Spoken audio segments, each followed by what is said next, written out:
207. Tengok mereka ada tengok.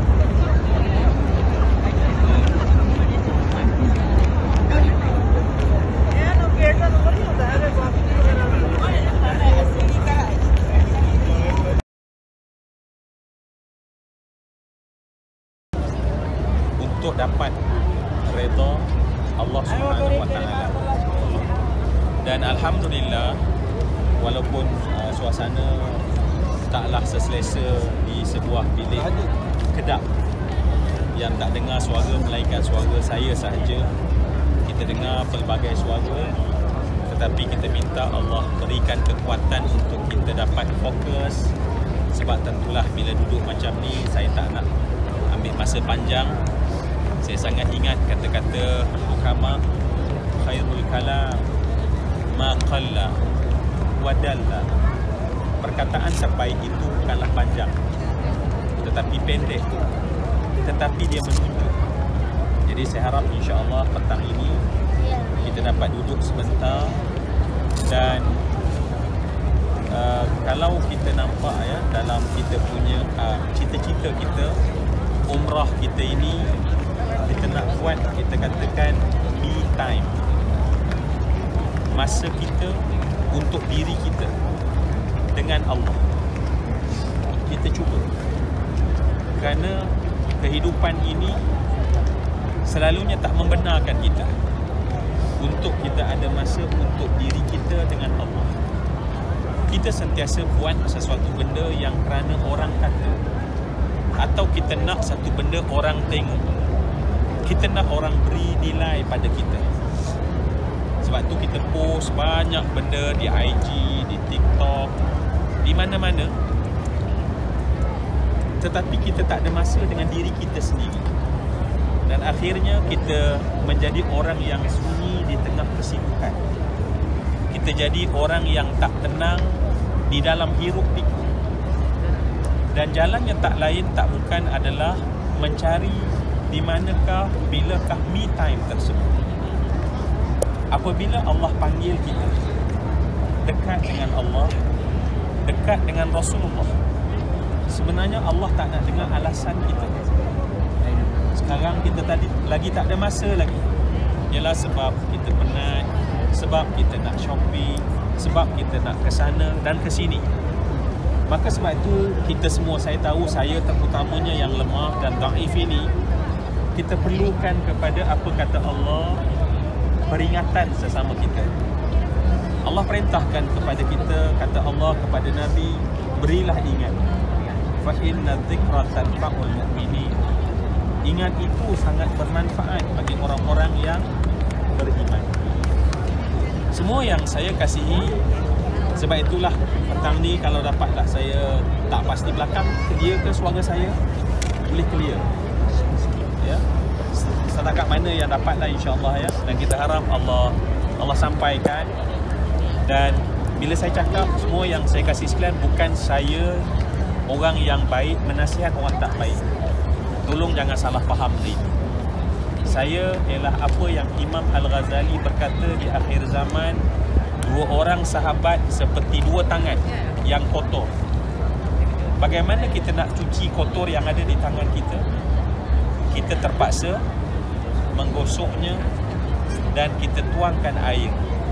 Itulah dia sebenarnya yang berlaku sekarang. Bukan seorang mursyid yang memberi ingat pada orang lain, tetapi kita sama-sama yang kotor nakkan Allah mengampun dosa kita, nakkan Nabi memandang kita, nakkan Nabi tahu kita ada di bumi Madinah ini di celah ribuan orang. Kita nak Nabi nampak kita, dan saat kita minta ampun pada Allah dan kita dekat dengan Nabi, Nabi juga minta ampun pada Allah Subhanahu wa taala bagi pihak kita. Dan sebab itulah semalam saya ulang balik dua hadis yang kita jumpa dalam perjalanan. Mungkin ada sahabat yang dah nampak pun. Ada? Nampak. Masya-Allah. Pak Ustaz bagi istilah bagi saya untuk tengok benda. Ya, kita tak perasan kan? Kita tak perasan benda penting. Ya. Yang pertama kata Nabi, dengar ya, kita dengar betul-betul sebab benda ni sampai pada kita. Nabi sebut dalam hadis, yang diriwayatkan oleh Abi Hurairah ataupun nama sebenarnya adalah Abdul Rahman Sakhar Ad-Dawsi. Kata Nabi sallallahu alaihi wasallam, syafaati li ahli al-kabair min ummati. Kata Nabi, syafaat aku, kata Nabi, walaupun saya terus terjemah mafhum ya, walaupun kepada umatku yang melakukan dosa besar. Maknanya bukan dosa kecil tak, tapi dosa-dosa besar. Nabi kata sayap syafaat Nabi masih ada untuk dia. Mana Nabi itu terlampau sayang pada kita walaupun kita berdosa. Nabi bukan, oh aku larang kamu buat, tapi kamu buat juga maka aku lepas diri. Tak. Nabi tidak begitu. Kita mungkin begitu, tetapi Nabi tak macam itu. Orang yang melakukan dosa besar, Nabi kata syafaat aku untuk dia masih ada. Hadis ini diriwayatkan oleh Imam Abu Dawud dalam sunan dia, juga Imam Tirmizi dalam sunan dia, dalam Jami'.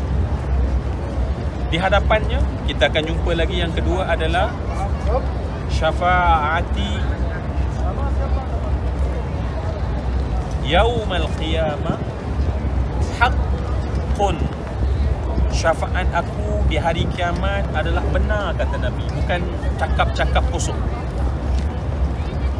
Faman lam yu'min biha, barang siapa yang tak percaya, tak mengapa, tetapi kata Nabi, dia tak akan dapat syafaat aku di hari akhirat nanti. Semua yang saya kasih sekalian, Ustaz Faris tulis buku tentang kebara mahsyar, InsyaAllah boleh dapatkan bagi yang tak dapat. Tetapi mari kita ingat balik ya, kita ada awal tahun, kita ada tengah tahun, kita ada hari raya. Apakah hari yang paling banyak kita sebutkan? Apakah hari yang paling banyak mulut dicakap? Hari raya. Hari-hari kan kita cakap hari raya. Hari apa agaknya? Hari gaji, hari-hari kita cakap hari gaji. 20 bulan. 20 gaji berapa bulan? Esok. Tahukah kita bahawa ada satu hari yang paling banyak kita sebut? Hari itu adalah hari pembalasan. Kita sebut bukan sekali setiap hari. Minima 17 kali kita sebut. Hari pembalasan. Yaumuddin. Yaumuddin. Sebab pentingnya hari itu. Hari Allah tak kata ya hari itu. Allah tak kata yaumul qiyamah. Allah tak kata yaumul apa lagi? Sa'ah. Tapi Allah spesifikkan dengan yaumuddin, hari pembalasan. Hari pembalasan. Hari pembalasan. Itu yang paling banyak Allah sebut. Itu yang paling banyak Allah sebut. Hari kita akan dibalas. Hari kita akan dibawa di dalam mahkamah Allah. Hari kita akan diheret dan kita akan duduk di kandang orang bersalah. Dan pada saat tersebut kita akan tengok balik. Kita hanya ada dua neraca kan. Satu seluruh kebaikan yang kita buat, satu kejahatan dan dosa yang kita lakukan. Syurga terlampau mahal. Syurga terlampau mahal. Macam mana kita tahu mahal? Rumah kos sederhana, banglo, kita nak beli, habis umur kita nak bayar. Mungkin baru 1 juta, 700,000, 800,000, 50,000. Habis umur kita bayar harga rumah tersebut. Adakah syurga besar banglo kita? Satu syurga, Masya Allah, daripada bumi sampai ke langit. Cuba bayang terlampau besar syurga. Adakah dengan begitu murah kita dapat? Maka currency-nya adalah pahala yang kita buat. Cuba bayang balik daripada kita balik sampai petang ni. Cukup tak agaknya kalau tiba-tiba malam ni kita mati? Tiba-tiba dengan pahala yang kita ada dah layak beli syurga. Kalau jawapannya tak layak, maksudnya apa dia? Kita akhirnya apa? Sebab kat sana bukan ada 3 tempat, 2 je tempat ni. Maknanya kalau ukur orang tak layak masuk syurga, confirm maknanya apa? Tak ada tempat lain. Maknanya dia adalah neraka. Sebab neraca tersebut bila timbang-timbang rupanya tak ada amal soleh. Kalau buat pun Masya Allah, buat tapi buat riak, buat tak ikhlas, buat tapi cerita kat orang ramai, dan akhirnya pahala tu tak jadi pahala. Belum cerita lagi yang dah jadi pahala juga habis. Kan Nabi tanya, Nabi duduk macam ni di kalangan para sahabat, dan Nabi tengok para sahabat, Nabi tanya dalam hadis riwayat Muslim, kata Nabi, manil muflis? Manil muflis? Siapakah orang papa kedana, kata Nabi. Siapakah orang muflis, bankruptcy, kata Nabi. Sahabat menjawab, al-muflisu fina man la dirham lahu wala mata. Kata sahabat, ya Rasulullah, orang muflis adalah orang yang la dirham lahu, tak ada dirham, wala mata, tak ada harta untuk dia. Nabi kata, al-muflisu min ummati mayati yaumal qiyamati bi salatin wa siyamin wa zakatin. Muflis daripada umat aku, kata Nabi, adalah orang yang pulang pada hari kiamat. Bila hari kiamat tu? Hari pembalasan, hari mahsyar. Pada hari itu datang bawa pahala yang banyak, tahajudnya, baca Qurannya, sedekahnya, dan segala macam amalan. Wa ya'ti wa qad syatama hadha wa qazafa hadha wa akala mala hadha wa safaka dama hadha. Tapi dalam masa yang sama rupanya dia lah juga orang kata orang. Dia lah dalam masa yang sama ambil hak orang, harta orang dia ambil. Dalam masa yang sama dia memukul orang, menumpahkan darah. Wa ya'ti wa qad syatama hadha wa qazafa hadha wa akala mala hadha wa safaka dama hadha. Apa jadi pada orang ni? Seluruh pahala kita buat kena bagi kat dia. Seluruh tahajud yang payah kita buat, berebut nak dapat raudah, bagi je kat orang yang kita kutuk, kita maki, kita fitnah. Bagi. Dan rupanya baik kita ni buat baik juga, tapi jahat tak jaga. Dan apa jadi pada orang itu, kata Nabi, maka dibagi seluruh kebaikannya. Fa in faniyat hasanatu qabla ayyuqda ma'alayhi. Ketika habis licin-licau pahala dia, sedangkan dosanya masih ada. Apa kita buat? Apa kita buat? Kita duduk depan di kandang orang salah. Masa tu mulut tak bercakap lagi, sebab mulut dikunci. Yang bercakap adalah tangan, yang bercakap adalah kaki. Seluruh badan, seluruh bumi yang menjadi saksi akan bangun menjadi saksi di hadapan kita. Dan pada saat tersebut rupanya dosa pada orang ada lagi. Maksud mana taknya? Satu IG kita hantar like 100,000 orang. 100,000 orang tu kita kena jumpa seorang-seorang. No. Salah rupanya. TikTok yang kita hantar rupanya mengata orang lain rupanya ditonton oleh apa? Masuklah FYP 2 juta tengok.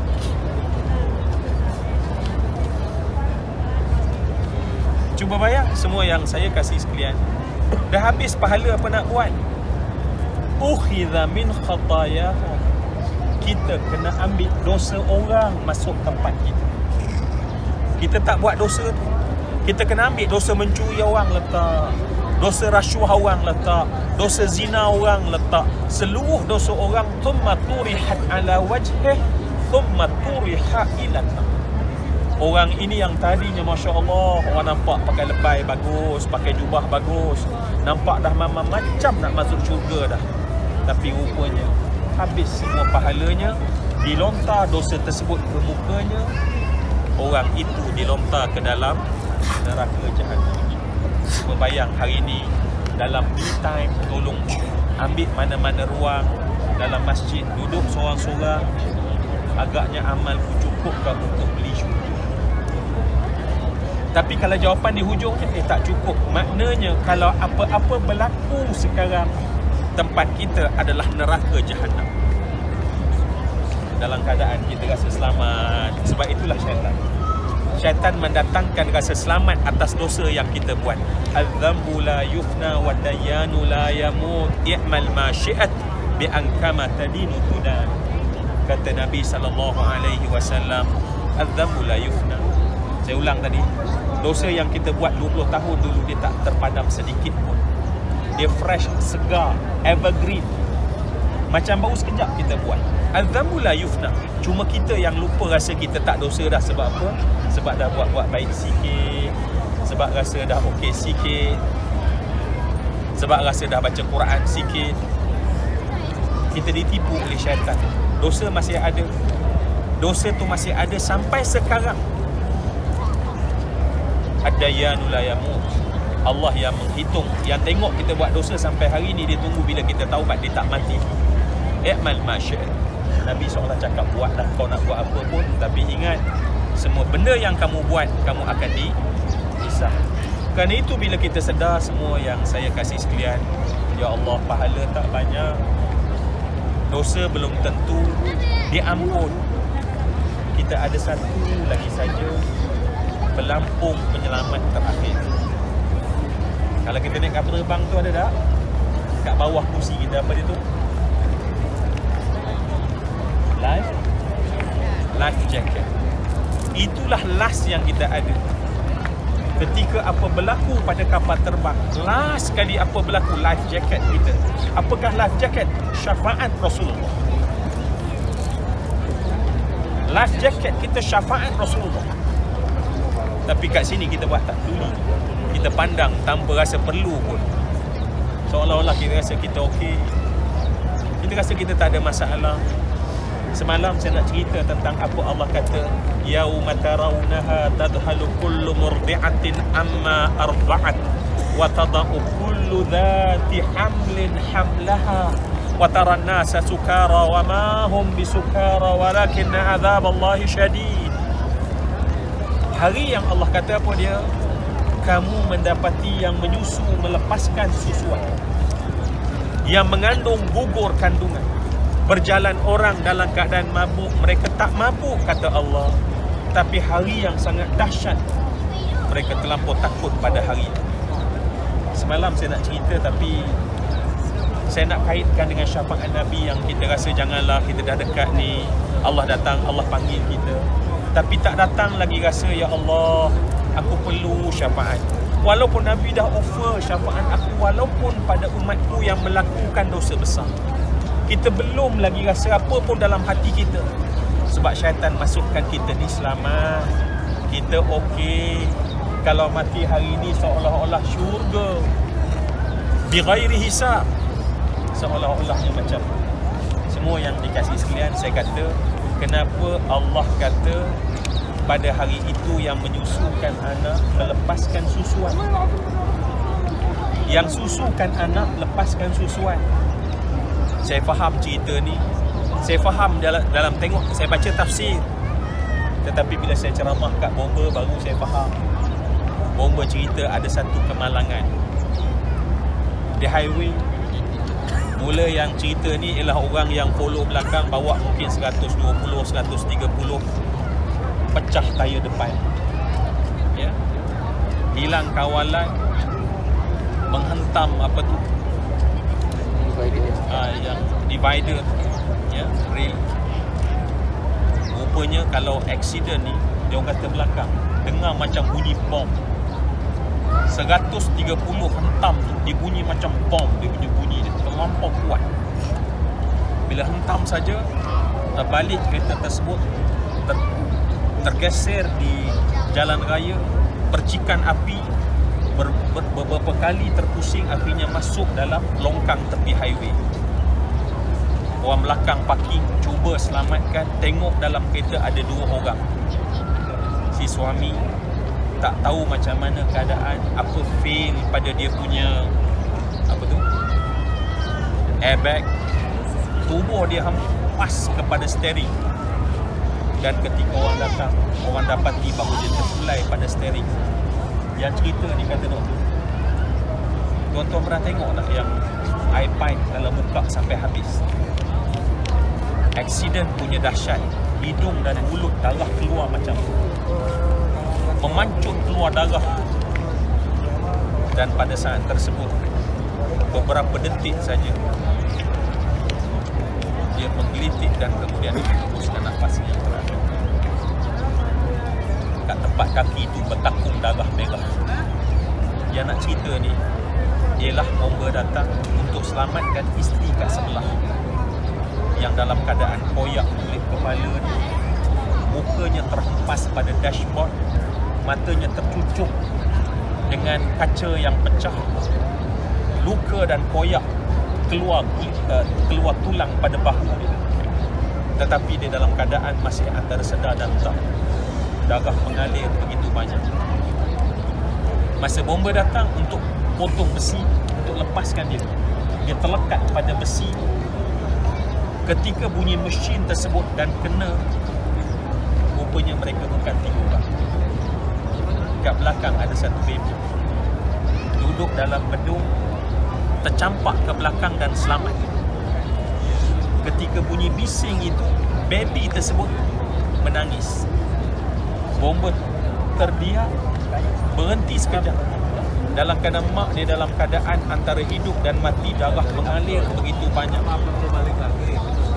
Dan pada masa itu bomba buka pintu belakang, keluarkan baby daripada bedung, bawa ke tempat selamat.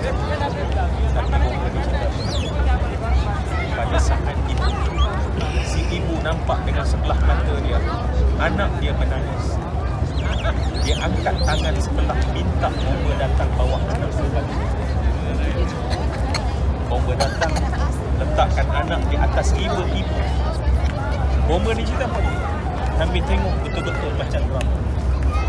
Ketika kami letak saja anak tersebut di atas riba seorang ibu yang dalam mengalir darah tak henti-henti, dalam keadaan dia mengerang kesakitan. Ketika anak dia diletakkan, seluruh tenaga dia buka baju kurung dia dan dia beri susu untuk anak. Anak tersebut ketika diberi susuan oleh ibu dan ibu ni menggeletar tangan kesakitan, darah mengalir dan air mata dia mengalir, mulutnya mengerang kesakitan. Anak tersebut sedang menyusu dan berhenti menangis. Beberapa ketika kami dah tak mampu tengok dah, dia kata. Kami pandang ke arah lain, kemudian dengar bunyi anak tu menangis. Rupanya terlepas. Dan setiap kali terlepas, ibu kemudian dengan seluruh kudrat dia peluk anak dia lagi sekali. Dan pada saat tersebut, si anak menyusu. Sampailah 2 atau 3 kali kami dengar anak tersebut menangis. Si ibunya terpulang, menghembuskan nafasnya yang terakhir. Anak dia tidak ada siapa yang memberi susu. Bomba kata kami tak tahu nak cakap apa, seluruh kami menangis. Saya dengar kisah ini, saya bukan nak tengok pada kisah ini. Ketika Allah kata hari yang mana kita semua akan berdiri nanti, ibu tersebut masih sempat fikir nak beri susuan. Rupanya pada mahsyar lebih teruk daripada aksiden itu. Maknanya, bersedialah kita. Kita akan berdiri satu waktu yang sangat dahsyat, dan pada saat tersebut kita tak fikir apa pun melainkan keselamatan setiap orang. Sekali lagi semua yang saya kasih sayang, nak minta tanya, pada hari yang gawat tersebut siapa tak nak syafaat Rasulullah? Yang sahabat tanya, ya Rasulullah, di mana engkau? Kami nak cari engkau ya Rasulullah. Thauban, sahabat Nabi SAW, pucat muka dia.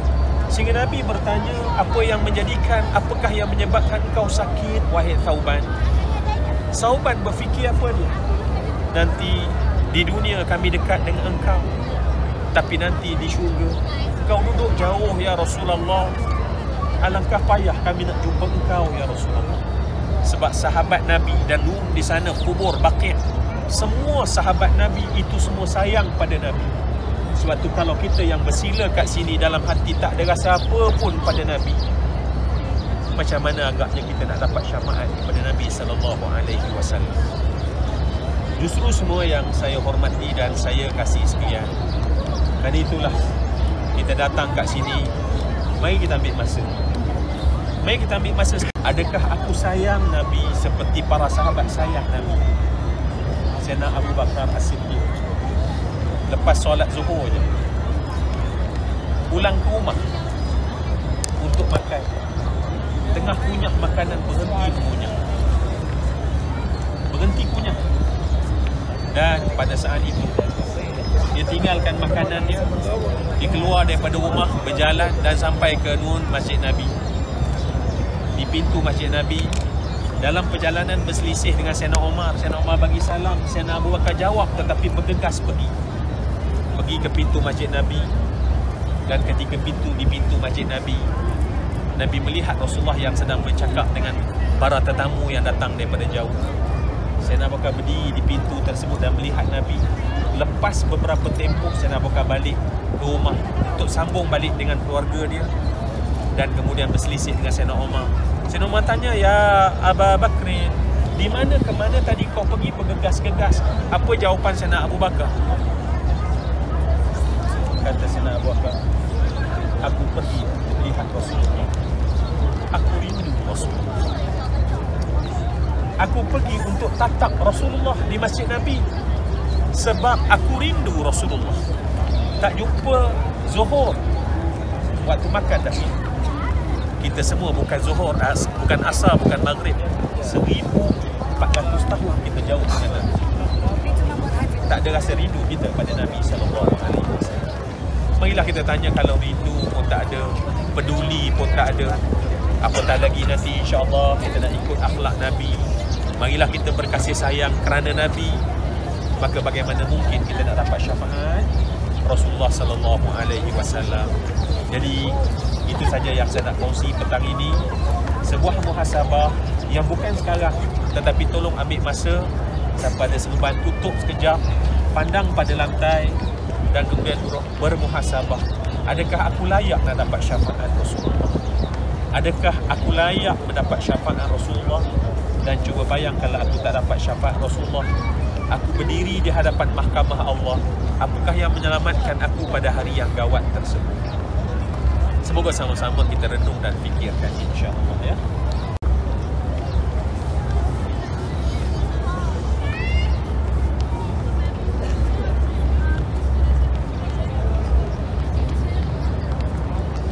Baik, doa ini semua yang dikasih sekalian diriwayatkan oleh Abi Darda radhiyallahu anhu daripada Imam Tirmizi, Abu Aisyah Tirmizi, dalam Sunan ataupun Jami' Tirmizi. Maka ada satu doa yang kata Nabi, doa ini dibaca oleh Nabi Daud alaihi salam. Jadi kita baca sama-sama, insya-Allah. Doa ni tujuannya adalah supaya Allah campakkan kita sayang pada Allah, sayang pada yang sayang pada Allah, dan sayang pada amal yang mendekatkan kita kepada Allah, dan menjadikan sayang kepada Allah lebih utama berbanding diri kita sendiri, lebih utama berbanding daripada kita terpaksa dalam keadaan gawat dan kita untuk mendapatkan air yang dingin. InsyaAllah kita baca doa sama-sama. Bismillahirrahmanirrahim. Bismillahirrahmanirrahim. Allahumma inni as'aluka hubbak wa hubba man yuhibbu wal amala alladhi yuqarribuni hubbak. Allahumma ij'al hubbaka ahabba ilayya min nafsi wa min al-ma'il barid. Amin ya rabbal alamin. InsyaAllah kita baca selalu doa itu, insyaAllah. Semoga sayang kita pada Allah, sayang kita pada yang sayang Allah, sayang pada amal yang mendapatkan kita sayang pada Allah, dan menjadikan insya-Allah sayang pada Allah paling utama dalam hidup kita berbanding sayang kita pada diri kita. Dan walaupun kata Nabi memberi kalau kita sangat dahaga, sayang terhadap air yang tersangat dingin. Cukuplah sekadar itu petang ini, ya. Semoga ada manfaat bersama. Aku maaf daripada saya. Aqulu qawli hadha wa astaghfirullahal-azim li wa lakum wa lisairil muslimin. Assalamualaikum warahmatullahi wabarakatuh.